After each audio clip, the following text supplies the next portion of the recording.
Good morning, viewers. Welcome to Frankly Speaking with Vibhuti Jha. I'm 100% sure that all of you are having a wonderful 4th of July weekend and you are still going to enjoy the remaining part of the week. But let's talk about today a variety of things that are going around in the world around us. One of them is, as a sportsman, I am really very excited with the confluence of three major sporting events that are going around. One is India's favorite, the World Cup of Cricket, in which India has done amazingly well so far, and we hope India wins. That's one. Second one is Wimbledon going on. I'm a tennis player, so I enjoy Wimbledon and tennis sporting events. And the soccer, another of my favorite sports, and women's soccer is a brilliant exposition of how women have adopted to the game of sports and football, and US women are in the finals. It will be an incredible achievement if everywhere teams of our choice wins. But this brings me to another point here, and we will discuss the second element we will talk about is Modi ji is in power now. BJP and NDA are in full saddle with great victory. We know all that, we have talked about it. But we will talk about the impact and implication of this win on areas like societal, politics, economics, and technology. How these are all interrelated, how the Prime Ministership of Mr. Modi will impact the people of India and the country itself, including the fact that Mr. Modi has an amazing international recognition and appreciation of the role that he has performed. People are talking like, we want to be like Modi. And prime ministers and presidents are taking selfie, and Mr. Modi has really positioned India in a very good scenario. To discuss this matter with us, to share the thoughts, I have great pleasure in welcoming Madhu Vuppuluri. Madhu, welcome to Frankly Speaking. Very glad that you are joining us. Madhu is the country head and in charge of the Essar capital in New York, and he promotes businesses a cross-border business between India, US, and the rest of the world. So Madhu, welcome again. Thanks. Vibhuti. So let's talk to the sports part of it, but that's the most exciting thing. Sure. Being here, I'm missing the Norway-Sweden semi-final right now, which is going on. Sure. Perhaps. So in India, yes, there's one thing which, as a sportsman, which I feel is, we used to have a song during our time in Bihar. पढ़ोगे लिखोगे बनोगे नवाब खेलोगे कूदोगे बनोगे खराब. So when you have that kind of a message going, go study, do something, but we forgot the impact of sports as an event in the life of a kid and the grown-up. We talked about the coachable part of. Yes. That's the beauty of a sportsman, because he's a perpetual learner, believes in learning, adjusts, accommodates, and suits the environment, is coachable, and he plays every game. Even though when he gets beaten, he gets up and rises and fights again. In India, I remember Chuni Goswami's team won Asian football gold medal in Asian Games. And after that, football has withered. But in cricket, we are all over the world, literally. So share with the audience your thoughts, yes, on how sports can help India, the encouragement to sports in India, just like it is in the United States. It breaks the barriers of states and languages, black and white, and people play, and they play to win. They make good money. Why that culture has not yet seeped in, though T20 and all have made a change? Sure, Vibhuti. First and foremost, it's a privilege being on your show. I've been following this, and tremendous success has been achieved by you in this sphere. So my compliments. And I think the song which you've talked about from Bihar, I think belongs to yesteryears. So things have changed. I'm sure you agree with me. Yeah. For better in India, particularly on the emphasis of sport. And again, this has to be seen in the context of lack of infrastructure. The sporting infrastructure is extremely minimal in India. We all know that. But within that framework, I am so pleased to see that, as you rightly pointed out, the Indian cricket team is perhaps reckoned as the best in the world today, compared to likes of countries such as Australia, New Zealand, UK, South Africa, and other places. So it's a great tribute to the resolve of the Indian youth to shine despite the obstacles. Same is the case with badminton. The Pullela Gopichand Academy, which has come up in Hyderabad, it has produced significant global winners. So it amazes me that a country, despite its challenges from sporting infrastructure, has produced huge successes in various areas. So that's something which we should be proud of. And I agree, going forward, I suppose it's going to percolate down to rest of perhaps sporting areas, and hopefully the football, which is you talked about, will come back. And same would be the case with tennis. Of course, we had some successes in tennis, but not as much as perhaps we would like it to be. Right. No, you said it very correctly that sports has one big advantage. And you look at it this way, the Indian cricket team, you have Mohammad Shami, you have a Jadhav, you have a XYZ Kohli, you have people, all that matters is performance. Agreed. The religion, the caste, the subdivisions of society that hurts the society in such severe way doesn't matter. All that matters is performance. You do well, you win, and everybody celebrates. So we will talk about all these sports matter as we go forward, but now we will switch over to the other aspect of India, which concerns us, and we are happy about it, is that for once India has now got some kind of a serious stability. I deliberately choose to call serious stability because this stability guarantees one thing, that regardless of the political shenanigans, there will be no MP, MLA trading going on in the Indian Parliament. BJP by itself has an absolute majority so that the government is stable for the next 5 years. That's a very important part. The second part is that what will happen now, because the people of India have chosen to give Mr. Modi the second chance. Now, as India lovers, and we have both belong to the same table, that we mean well to India, we want India to do well. So last 5 years and the next 5 years. So if you were to advise Prime Minister Modi today, things that he must focus on, what would be the major economic thing that he must focus on, continuing from the previous and taking next to the future? Sure, it's a big responsibility you are giving me in terms of advising. I'm sure there are a whole lot of NRIs go there to advise, and people look up to us to share some thoughts. Sure. So let's talk about that. Sure. Well, looking from distance, because clearly we are not privileged to have a ringside view right close to India, but it's one thing which amazed the whole world, and particularly even those observers within India, was Modi 2.0, which is now the new version of the previous 5 years. There were clearly challenges acknowledged all across for the first 5 years. We have had issues with regard to the GDP numbers coming down.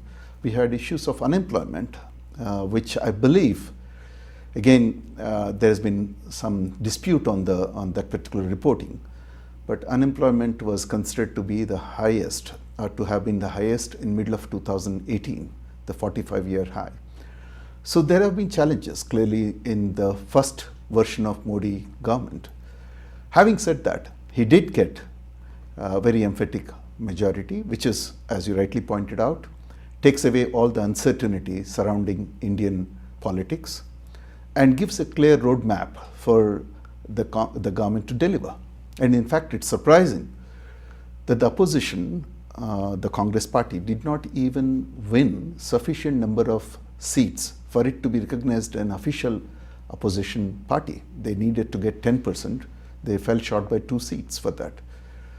In some context, it's good that there's an emphatic victory. In some other context, I would have liked perhaps a little more stronger check and balance system in the parliamentary democracy. But that's a different situation. The country is endowed with a very solid government with a clear mandate. So I think in terms of roadmap going forward, the challenge is clearly the highest challenge which has been noticed is employment generation. That's one which needs to be addressed, which I think has been spoken enough of. The agrarian distress is another area which has been talked about a lot. These two areas are clearly the focus the government should be on. Clearly their eyes and their heart and soul should be focused on this, which I'm sure it's the case. You touched upon two very significant areas, employment and agrarian economy, addressing the challenges of agrarian economy. But you also touched upon the Congress party. You wish that there was a more solid opposition. And that brings us into the domain of political conversation. We know now that Rahul Gandhi has resigned. Motilal Vora has become the interim president of Congress party. Rahul Gandhi will remain a member of parliament, and he will not be responsible for running the show again. He has taken the responsibility for the defeat of his party, and also the fact that he also says that the party members also failed to deliver. It is totally correct to say that in a democracy you have checks and balances, you need opposition and you need a governing party. There should not be any lopsided scenario in that, which will eventually point out to India heading towards a two-party or three-party system. Because if you look at the unfortunate part, is the Mahagathbandhan was the actual reason for the failure of the opposition to make any remarkable dent into the Modi victory. In addition, there is a rise of regional parties as well. You know, Tamil Nadu, your state of Andhra, if you are from Andhra, yes, and these, and in Karnataka, Kerala, these are, and in Odisha.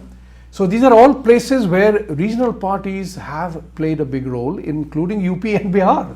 So regional parties also fail to understand the national goal and desire. It is very important for the opposition to come to terms with. The solution lies in creating, after all, the opposition also is ex-congressmen.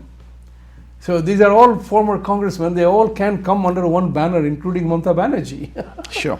So there is a need for India to have a strong opposition. You are absolutely right, and I will totally agree with that. But it is for the opposition to now come together. BJP will not be interested in them coming together. So it is a kind of a very remarkably sanely selfish goal that I will have if I am BJP. Having said that, the India's employment problem is indeed very serious, because there was a time when people have talked about India's employment, the youth, the burgeoning middle class, and the youth population has been called as demographic dividend. If something is not done about it, it will become a demographic nightmare in another just 10 years of time perhaps. And India will lose the opportunity to grow, because if you miss this talent.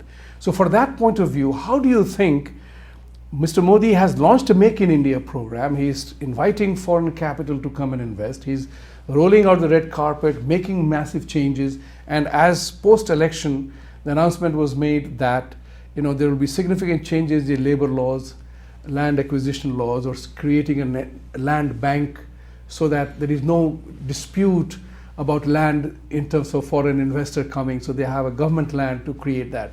How do you think these will impact? Will they encourage foreign investors? Because we both live here and we always fight that scenario about people complaining about land and labor laws. How will that help? Well, Make in India program is a very, very noble program. It's a very powerful program by itself.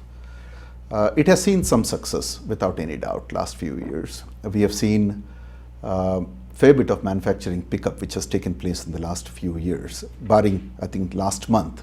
There's been some setback in the manufacturing index which monitors the manufacturing contribution, manufacturing as the basis of contribution to the Indian economy.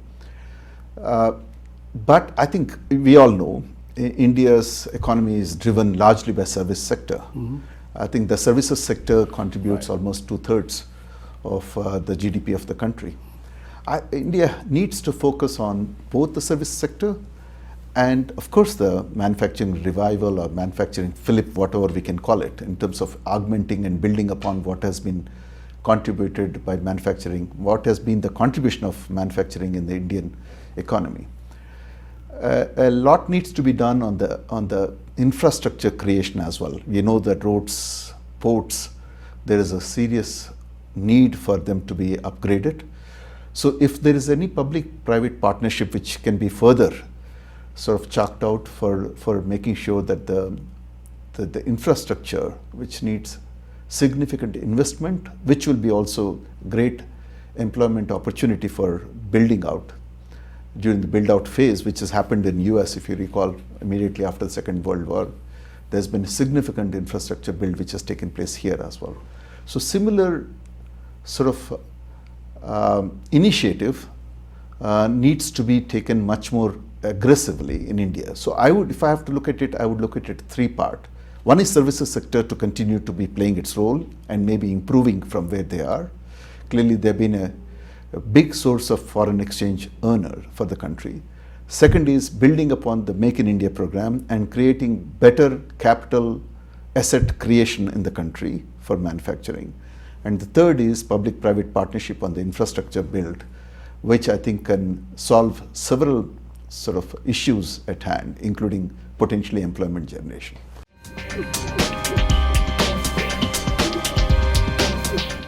Welcome back. We talked about public-private participation, which is key in the current global environment. Now, India, incidentally, which most of us know, that India had a clearly what was defined as a mixed economy for a very long time. As a student of economics working in the banking sector in India, we know that India operated a mixed economy where there was a commanding heights of large enterprises run by the government, and the areas which the government did not think they needed to participate in, they went over to the private sector. But there was also always an intent of the government bureaucracy, because power is always intoxicating and mesmerizing. So government began to interfere and began to run hotels, Air India, airlines. These are commercial enterprises.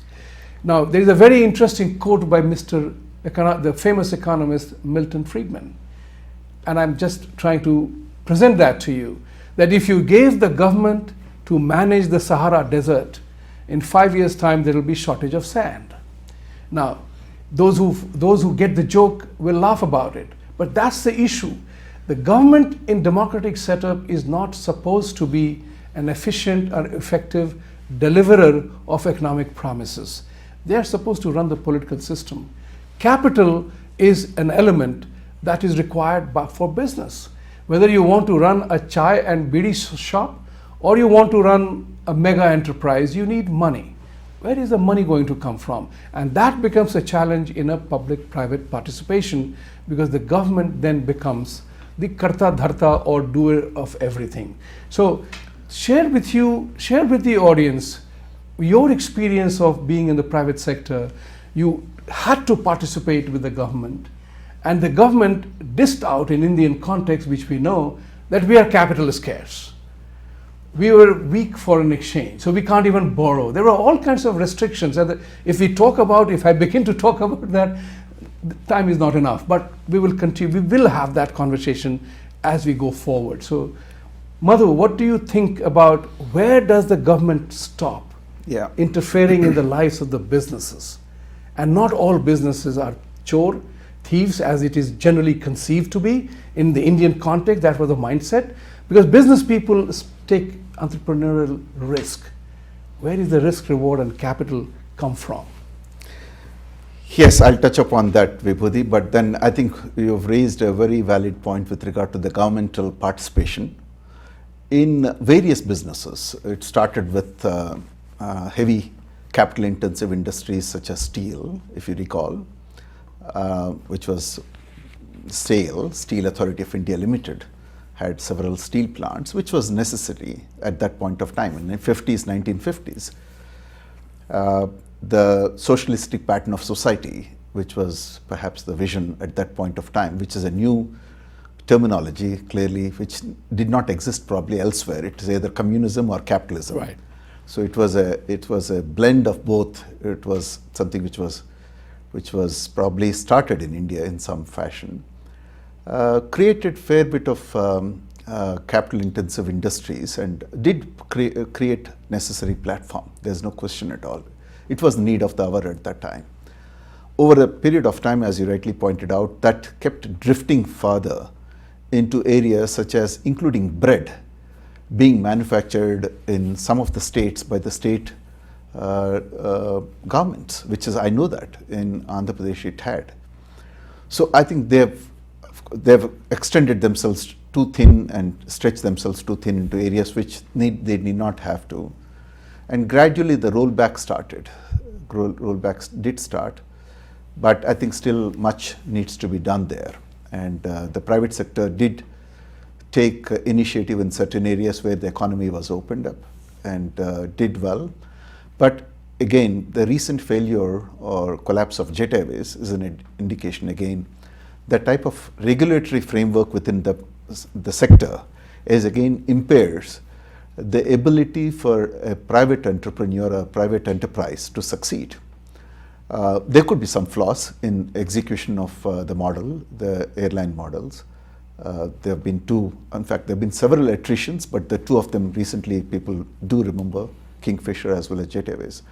The model was flawed by initially the revenue per seat kilometer, as they call it, the revenue which is to be charged was dictated by DGCA a few years ago. I'm talking about in the initial stages, which itself was a flawed model. So you have to compete on various matters, including for resources such as a fuel oil or pilots and so on and so forth on an international basis. You need to get them at international prices.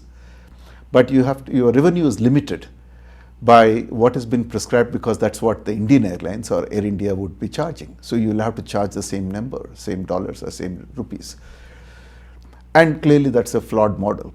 And you notice that the full service airlines folded up. The ones which are surviving today are the ones which are the low-cost carriers, which charge you for even a bottle of water. Which is happening in the US as well. Right now, all the airline companies are doing that now. Correct, clearly. But I think in US, there's still, the depth of the market is much higher. There is no artificial limitation to the revenue charge, which was the case earlier. I'm not sure what the present situation is. Earlier, you needed to service certain sectors, irrespective whether you made money or not. In fact, there were three categories of sectors you had to service. That is A, B, and C. C category is the ones such as Northeast or some other remote areas. You needed to operate a certain number of flights, whether you like it or not. If you wanted to service A sector, you need to have 30% of the similar routes in C sector.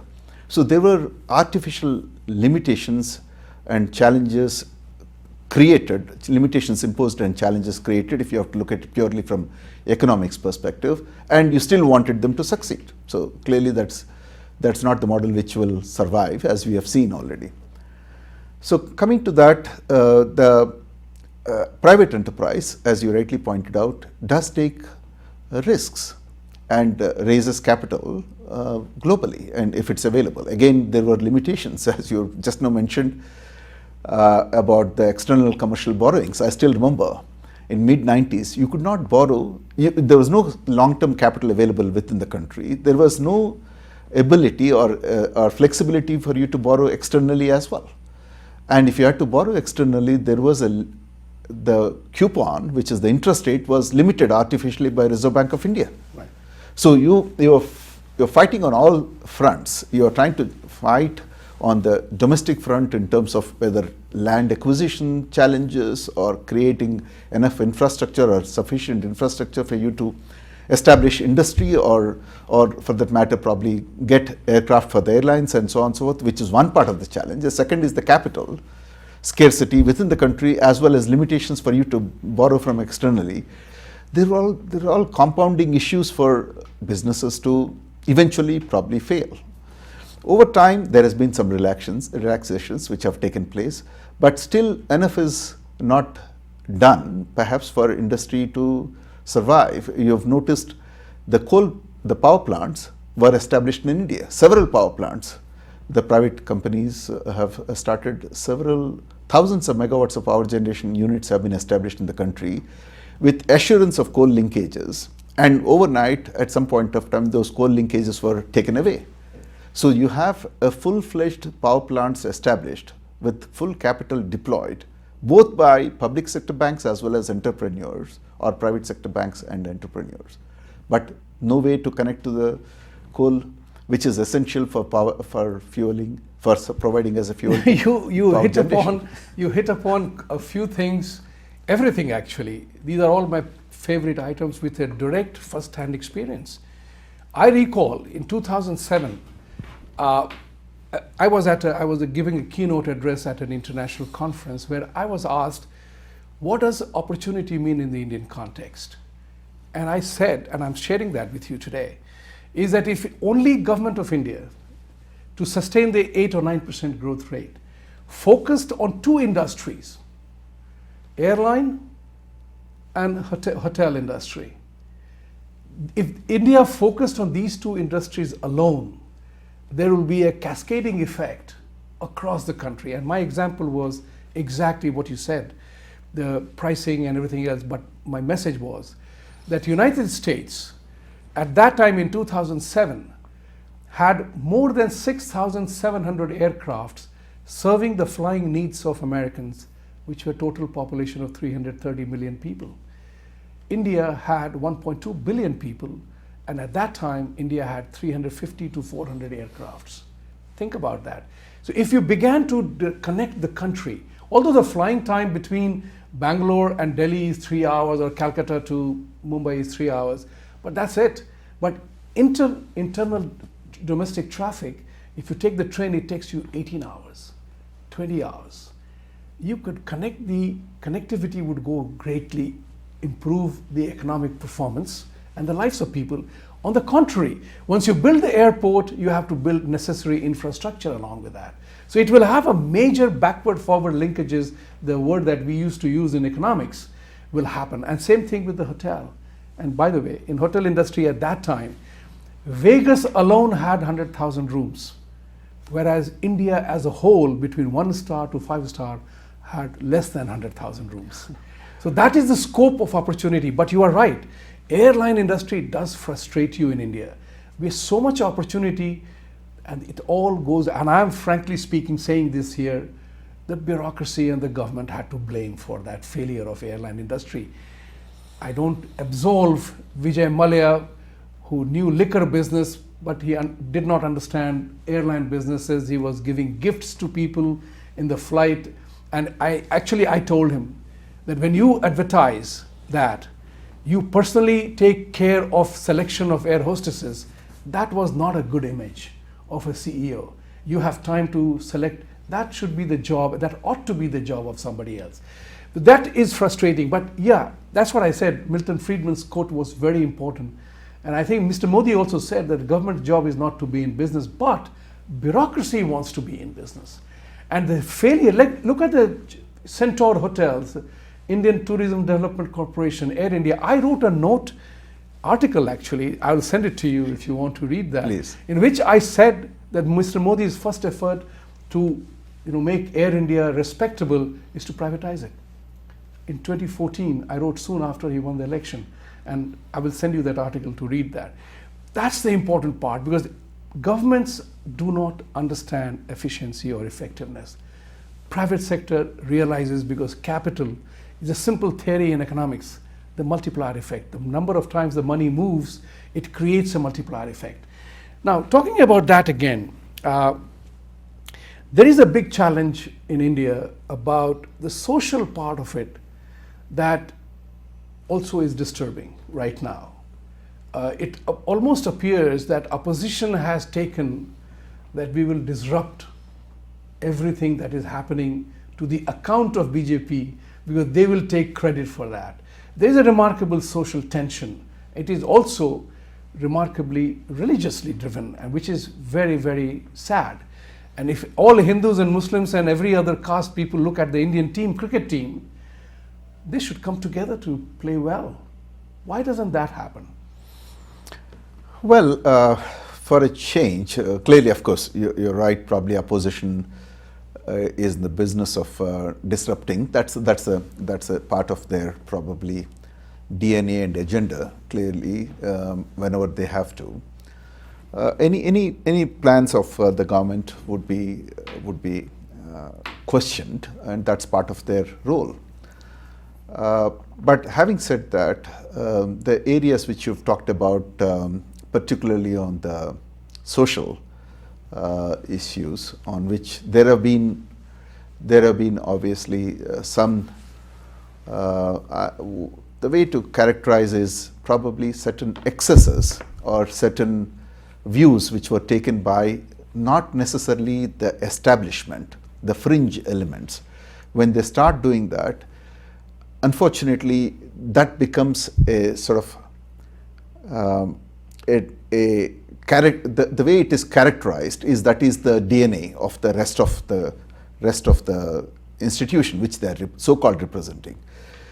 But I have seen one thing recently. One of the speeches I was extremely impressed was when Prime Minister Modi spoke to his elected representatives in the Central Hall of Parliament.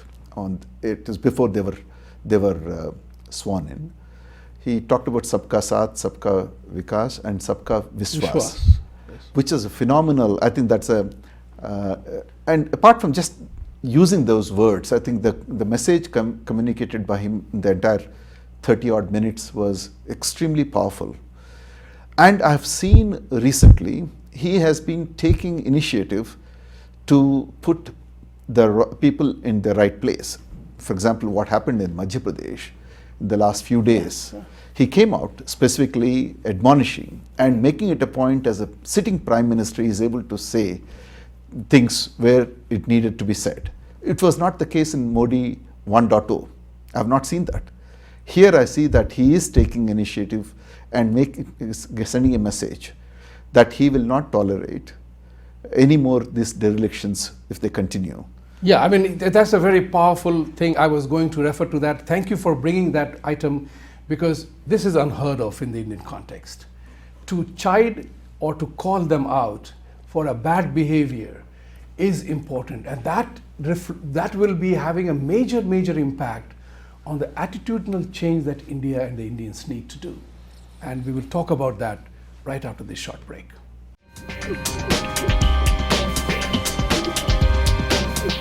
Welcome back. In this particular moment, in the next 15 minutes of time that we have, we will touch upon three issues. One is a recent report which came about in a Bloomberg magazine, which talked about the fact that Boeing company, for the tragedy of the 737 MAX, they somehow along the blamed the Indian, without naming Indians, but they were all hired by HCL, that Indian programmers and coders were not of a good quality. Now that was a remarkable story which made India look bad, and as if the deaths were caused because our programmers and coders did not handle the software part well enough. And if you remember, it was a software glitch. Now the question came about, why did Boeing do that? Because we Indians can become very easily beaten about, because we do not have a system or an institutional framework to respond aggressively to these kind of allegations. That's one thing which I wanted to talk to you about. The second one was Mumbai massive rains. It happens every year, and 30 or 40 people die. This year so far the record says 30 people died. Now that really bothers, because we know that there will be a monsoon, there will be a deluge in Bombay. We know that there is a confluence of even the high tide and the big rain all coincide together, and there is a flooding all over the place. My question is, why is it the government not able to handle this? And on the Boeing and the Bloomberg report, why does India not have an organized response? That's what my challenge with our country is, India is, that we don't have the institutional framework to contest or challenge something, because it remains in an individual discussion and dialogue. On a Twitter, on a WhatsApp group, people will talk that we are not all are bad. But nobody said that. But the question is, it was blamed. True or false, we do not know. How do we address such kind of bogus attacks, if I may say so? Well, Vibhuti, unfortunately, the 737 MAX issue has got the attention of the whole world. Right. And Boeing as an organization is on back foot. You would have read that they do not have space to even park the 737 MAX grounded aircraft right now. They're parking at various places in the world. And it's a big setback to Boeing. And it's, as regards the report which you talked about, the Bloomberg report, I went through it in the last few days. It's quite disturbing. The fact that anybody could point their finger to a country and few individuals living so far away as India for any disaster which has occurred as a sequel to their whole manufacturing program. It's one part of it, clearly, of course, an important perhaps part of it. But I think, to my recollection, it is not the Boeing by itself, that is as a corporation who have named India or HCL. It seems to have been certain retired software professionals of the Boeing Corporation who seem to have made that and insinuated that the so-called outsourcing was perhaps the cause of some of flaws which occurred. And since it did not come directly from Boeing, it appeared probably likes of HCL and others have not formally responded. That's what I can make out. And the one which responded, which needed to respond in some fashion, was the NASSCOM, I think, the Federation for the Software or Business Process Outsourcing and so on and so forth. That federation spokesperson did respond and took objection to this characterization. So I think it appears, or at least in my assessment, it appears that probably this was by certain motivated vested interests who do not want outsourcing to take place in a major fashion, who are identifying or pointing out issues which are not justified, not based on any facts, and maybe mischievous. So I suppose that's where it rests as of date. In the last few days it started. But having said that, one aspect which bothers me all along, Vibhuti, which I should probably mention it, is the emphasis on quality, which always is needed in any product and service delivery. In India, we have had the challenges in building up that consistency and delivery models. We know that. It's not like China. China has refined the manufacturing process in such a way that Apple gets all the products manufactured in China. And most of the other companies, global companies, do get them manufactured in China. So they have reached a level of consistency in delivery of a product which matches the requirement globally. And it's an Indian psyche. I'm not talking about this Boeing. Please do not mistake this. Sure. I'm not talking about this incident at all. I don't think HCL or any other company had anything to do with Boeing 737 MAX tragedy. Clearly, I totally agree. Yeah, nor am I insinuating that at all. Yeah. Exactly. I'm talking about the organizational response to the challenge. Right. And now you are talking about the quality part. We will get to that as well. Sure. In general, I always felt that India needed Indian manufacturing as well as Indian expertise of service delivery needed to improve their quality parameters on a regular basis. We have come a long way. Clearly, 25 years ago, our quality parameters were much inferior. We know that it has far exceeded our expectations probably in the last few years, but still some more work needs to be done. So I genuinely believe, I think there should be a very strong parameters of quality and parameters of delivery and consistency inculcated across manufacturing and service sector. That's independent of this particular insinuation. I don't think this insinuation has any basis. I needed to air that because whenever I visit India, whether it is the hotel industry or various places, you would notice there is a bit of ad hocism. They are extraordinarily hospitality, of course, part of it, Indians are known for it, but it doesn't follow a particular pattern, it doesn't follow a particular style. It could be individualistic. Somebody could be extraordinarily hospitable, somebody else could be not. So the midway ground with regard to delivering consistently the same service could be missing. So I think the same thing holds good with manufacturing. Of course, manufacturing is a huge issue. Indian corporations are shaping up to be better at it gradually, but still some way to go, long way to go, particularly if you have to take away the manufacturing title of China away from them and have more manufacturing move to India, coming back to our Make in India program, which you've talked about in the first session. So I believe there needs to be more emphasis on quality. It's got to be built into our DNA much more than it is today. But having said that, the Boeing issues, I don't think has any merit. The 737 MAX issue, insinuating Indian software engineers, has any merit. If that's the case, of course, it would have been detected or talked about much earlier. It's too late in the day that they are identifying this, and some vested groups probably are doing that. So that's where I would talk about the manufacturing. That's wonderful, because the quality part which Madhu hit upon is remarkably important. Because I recall during my days in India, Prime Minister Nehru, former Prime Minister Nehru, gave a clarion call, export or perish. Now here is the classic example I gave you of Milton Friedman, that you give the federal government to manage the Sahara Desert and they will create a scarcity of sand in 5 years' time. So while Prime Minister, who was complete control of the country, but because of the inefficiencies that got into the practices, that led to very poor quality awareness. I won't even say consciousness. We always admired things foreign. Foreign item, good quality. People were willing to pay any price for that.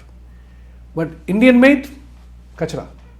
That was our own mindset, such a self-defeating mindset, that I can't believe that in India, we paid a premium of 40,000 rupees for a car priced at 40,000 rupees called Premier Padmini. I agree. Right? I agree. People used to pay 40,000 rupees, but the government began to play, and everything became a chalta hai attitude.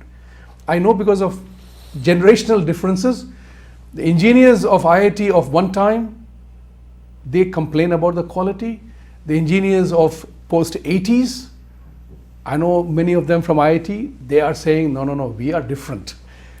And to what you pointed out earlier is that things have changed, but unless and until, as you rightly said, it gets into our DNA that performance matters, quality matters. India is not known around the world as a country that produces quality stuff. And that's our challenge. So that part has to come related with performance-based culture. Exactly. If you do not reward people for performance, then whether a Jadhav or a Shami in the cricket team, if they were chosen only on certain criterion, it won't work. Yes. Likewise, it has to happen in the world of medicine. You know, I have all sympathy to encourage people who belong to the have-nots category. But I'm not for compromising on the quality of delivery of the services. And I have argued this point with many ministers that when you fall ill, you go to London and US for treatment. But not everybody can do that. Why can't you have a medical system with competent doctors and competent people? Elevate the standard of the candidate, but don't lower the delivery standard of a particular. That's a very important point we talked about, and I'm delighted about that part of it. But coming back to another topic now, this becomes very important in an overall scenario because world expectation from India is high now. Correct. Mr. Modi has really shifted. I mean, if ever to be talking about paradigm shift, yes, India in international arena, because of Mr. Modi, has achieved a paradigm shift. People are looking to India. People are willing to come to India. Foreign direct investment is all committed to come to India. That's why the concept of land bank and the concept of facilitating labor laws, that you be in that area and a separate rule of labor will apply there. So when somebody goes to work in those areas, they know the basis on which they will operate there. Leave the rest alone. I think these are some of the smart ways to tackle the problem. Now, coming back to one more item, which is really and it bothers me in the system, is that the religious tension in India, or the regional tension in India. What is to be done about it? Because it can spin out of control. Whether the temple, mosque, church, these have become front and center of every dialogue and conversation. Whether it's Delhi, whether it's in Kerala, whether it's Andhra. Look at it in Andhra, for example. I was totally shocked to see the video in which the Andhra chief ministers or Telangana, I don't know which one it is, so don't hold me responsible for that, giving concessions after concessions to Muslim-only college, Muslim-only hospital. What's going on? What is that politics? What is it so insidious about us that we easily allow ourselves to slip into indiscipline? I agree with you, Vibhuti. Unfortunately, the vote bank politics, which has been the mainstay in the country for several decades, seem to continue in certain pockets. Clearly, the ones which you have talked about is an example. And I think it's lack of imagination in some ways of trying to, instead of being inclusive and getting them to progress alongside, it's much more exclusion from the rest of the society and give them certain sops to survive or thrive. I think that doesn't really take that community, any particular community, whether majority or minority, very long. So I suppose there has got to be much more awareness and awakening which has to take place in the country. And this, with regard to the fundamental policy of the Modi government has been the development as the key basis on which probably the country has to progress. Mm-hmm. If more emphasis is given there and make development as the main platform across all the communities, across all the castes, across all the religions, I suppose there will be some improvement in that sphere. But unfortunately, we all know that it's easier said than done. There have been lots of divisiveness which is created by vested interests, like the ones which you have just now talked about, because they would like to perpetuate the appeal for themselves through the marginalized, so-called marginalized, and they would like to keep them, perhaps continue them in the marginalized space so that they can continue to look upon these as the benefactors of favors. So I suppose it's a very complex story. But it also comes back to the community leaders, I suppose the religious leaders. I think if there is much more integrated approach by the leadership of the religious mutts and religious establishments, and there is a dialogue and probably figuring out how to make sure that their communities become part of the progress. If that can be enabled, I think that could be, for example, Sri Ravi Shankar started that. I have seen that some of the conversations you are absolutely right. We are running out of time, but important part here you really hit upon that there has to be a constant dialogue. There can't be my way or highway. And India has been home to every persecuted religion in the world that have arrived in India. So the question is, you can't say my way is the only way or somebody else's way is the wrong way. And unless and until we recognize this element, that as people, my eyes perform identical function to your eyes. I don't eat with my ear, nor do I breathe from my mouth, apart from occasionally. And the stomach, feet, everything performs globally, unanimous purpose. There is no difference. Why do we let religion or religious practices hurt the human part of our life? Thank you, Madhu, for being here, and I look forward to having you again. Thank you very much. Thanks for having me. With this, we end our program today. Have a wonderful rest of the weekend and a great week ahead. See you next week.